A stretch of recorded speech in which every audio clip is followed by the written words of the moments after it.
दोस्तों, कुछ तस्वीरें ऐसी होती हैं जिनके पीछे एक पूरी कहानी छुपी होती है। ऐसी ही कुछ हिस्टोरिकल और हैरत अंगेज तस्वीरें आज आप इस वीडियो में देखेंगे, जो इतिहास के किसी अनकहे पल को उजागर करती है। दोस्तों, ये फोटो 1870 का है। अमेरिका के मिड वेस्ट में बाइसन की खोपड़ियों का पहाड़ लगा हुआ था। दरअसल 18वीं और 19वीं सदी के बीच में अमेरिका में बाइसन का भारी मात्रा में शिकार हुआ। उस समय शिकारी लोग ट्रेन में बैठकर जाते थे और फिर बाइसन पर तीर से हमला करते थे।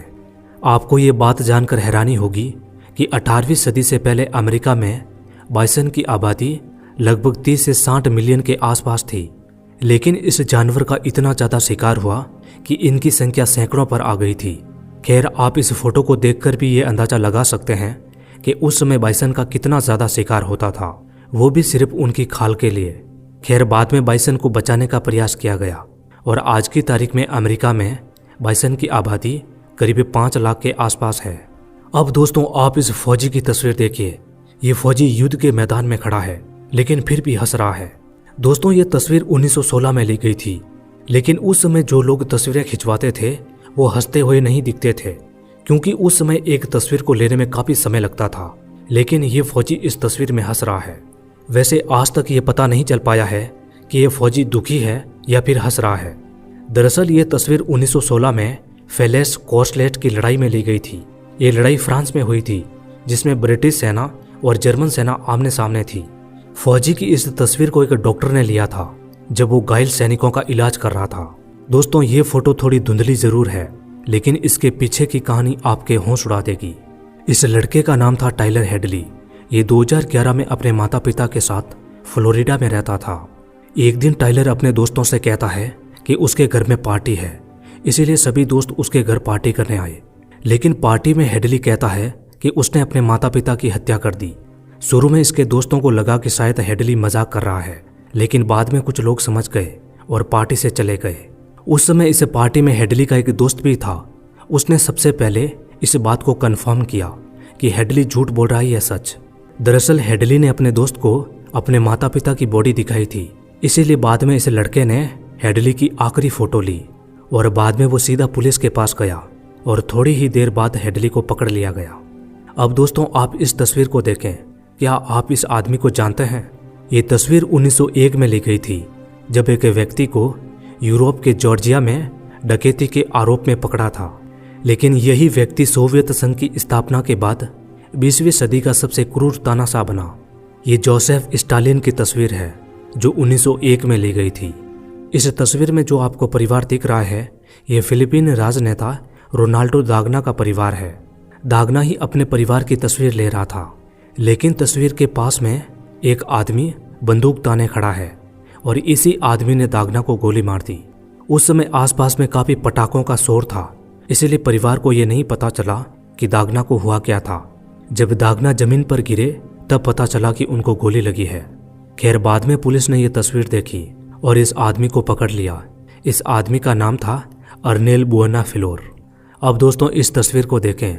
ये तस्वीर हिरोशिमा में ली गई थी। ये परछाई किसी आदमी की है जो 6 अगस्त की सुबह यहाँ पर बैठा था। लेकिन जब हिरोशिमा के आसमान में परमाणु बम फटा तो तापमान की वजह से आसपास की जगह सफ़ेद हो गई, लेकिन जहाँ पर आदमी बैठा था वहाँ उसकी परछाई बन गई। इस तस्वीर से आप अंदाज़ा लगा सकते हैं कि परमाणु बम कितना विनाश करता है। अब दोस्तों, आप इस तस्वीर को देखें। इस तस्वीर को जापान के कीको कका नाम के एक फोटोग्राफर ने ली थी। तस्वीर देखने पर पता चलता है कि 2 हिरन आपस में लड़ रहे थे, जिसमें से एक हिरन मारा जाता है, लेकिन समय के साथ उसकी बॉडी नष्ट हो गई और उसका सर अभी भी इसके सींगों में अटका हुआ है। अब दोस्तों, आप इस तस्वीर को देखें। शायद इसमें से एक आदमी को आप जानते होंगे। ये है ओसामा बिन लादेन। ये तस्वीर 1980 की है, जब ओसामा बिन लादेन सऊदी अरब में जूडो कराटे की क्लासेस लेता था। लादेन को जिस आदमी ने कराटे सिखाए थे वो ताइवान से था। उसी आदमी ने यह तस्वीर दुनिया के सामने रखी थी। अब दोस्तों, इस फोटो में आप इस घड़ी को देखें। ये घड़ी 8:15 बजे रुक गई है। दरअसल दोस्तों, ये घड़ी जापान के हिरोशिमा शहर से मिली थी, जब 6 अगस्त 1945 को सुबह करीब 8:15 बजे अमेरिका ने जापान के शहर हिरोशिमा के ऊपर परमाणु विस्फोट किया था। उस समय हिरोशिमा शहर में जितनी भी घड़ियां थी वो 8:15 बजे रुक गई। इसीलिए दोस्तों कहा जाता है कि किसी तस्वीर के पीछे एक पूरी कहानी छुपी होती है। दोस्तों ये तस्वीर एक सीरियल किलर की है। जर्मनी के इस सीरियल किलर का नाम था जोचिम क्रॉल। इसने 1955 के बाद करीब 14 लोगों की हत्या की थी। यहाँ तक कि हत्या करने के बाद ये शव का शोषण करता था और उन्हें खा भी जाता था। जब क्रॉल को 1976 में पुलिस ने पकड़ा तो बाद में उसने पुलिस को बताया कि वो लोगों के साथ क्या करता था और उसी समय उसकी ये तस्वीर ली गई। अब दोस्तों आप इस तस्वीर को देखें। दीवार के ऊपर एक सीरियल किलर ने लिखा है, भगवान के लिए मुझे पकड़ लो, इससे पहले कि मैं और लोगों को मार, मैं खुद पर नियंत्रण नहीं रख सकता। ये तस्वीर 1945 में शिकागो के एक घर से ली गई थी। इस घर में विलियम हैरिस नाम का एक सीरियल किलर रहता था, जिसको लिपस्टिक किलर भी कहा जाता है। खैर बाद में विलियम को पकड़ लिया गया और उसके घर से ये फोटो ली गई। अब विलियम ने अपनी दीवार पर ऐसा क्यों लिखा, ये आज तक किसी को नहीं पता। अब दोस्तों आप इस तस्वीर को देखें। इसके पीछे की कहानी आपके होश उड़ा देगी। ये तस्वीर 1998 में आयरलैंड के ओमांग शहर में ली गई थी, जहां एक पिता ने अपने बेटे को अपने कंधे पर बैठाए रखा है। लेकिन दोस्तों आपको जानकर हैरानी होगी कि पास में जो लाल कार खड़ी है उसके अंदर करीब 226 किलो विस्फोटक भरा हुआ था और तस्वीर लेने के तुरंत बाद इस कार में विस्फोट हो जाता है। इस हमले में 29 लोग मारे जाते हैं और 220 लोग घायल हो जाते हैं। इस हमले को IRA नाम के एक आतंकवादी संगठन ने किया था। अब हैरानी की बात तो यह है दोस्तों कि इस हमले में बाप और बेटा बच जाते हैं, लेकिन जिस आदमी ने इन दोनों का फोटो लिया था उसकी मृत्यु हो जाती है। अब दोस्तों इस तस्वीर को देखें। ये तस्वीर इंटरनेट पर बहुत वायरल हुई थी। देखने में ऐसा लगता है जैसे एक महिला किसी भूत के साथ बैठी हो, लेकिन इसकी सच्चाई कुछ और थी। इस महिला का नाम था विनोना राइडर।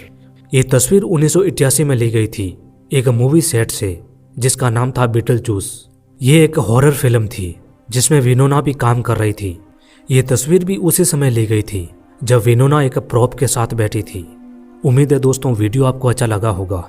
यदि आप ऐसा ही वीडियो और देखना चाहते हैं तो मुझे कमेंट जरूर कीजिएगा। और ये वीडियो यदि आपको अच्छा लगा हो तो वीडियो को लाइक और चैनल को सब्सक्राइब जरूर कर देना। मिलते हैं अगले वीडियो में।